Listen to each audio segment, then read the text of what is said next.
وتولى عنهم وقال يا أسفا على يوسف وابيضت عيناه من الحزن فهو كظيم.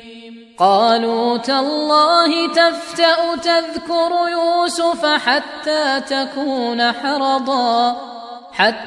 تكون حرضا أو تكون من الهالكين. قال إنما أشكو بثي وحزني إلى الله وأعلم من الله ما لا تعلمون. يا بني يذهبوا فتحسسوا من يوسف وأخيه ولا تيأسوا من روح الله إنه لا ييأس من روح الله إلا القوم الكافرون.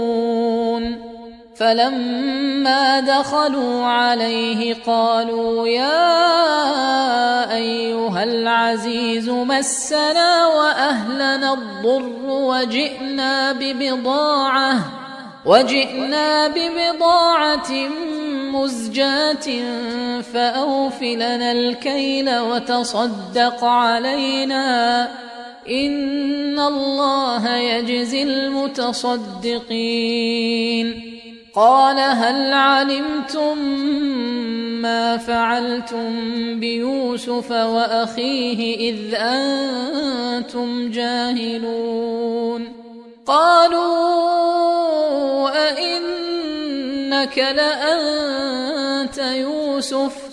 قال أنا يوسف وهذا أخي قد من الله علينا إنه من يتق ويصبر فإن الله لا يضيع أجر المحسنين.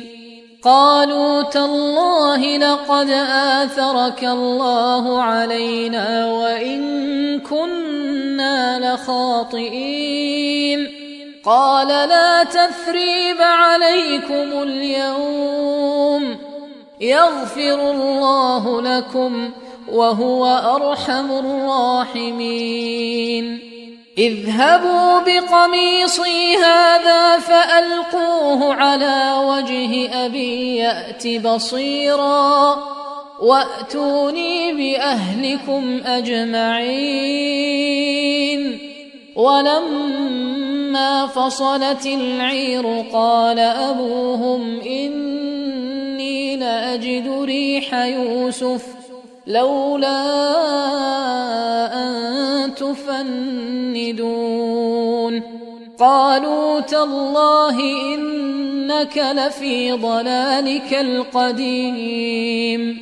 فلما أن جاء البشير ألقاه على وجهه فارتد بصيرا قال ألم أقل لكم إني أعلم من الله ما لا تعلمون.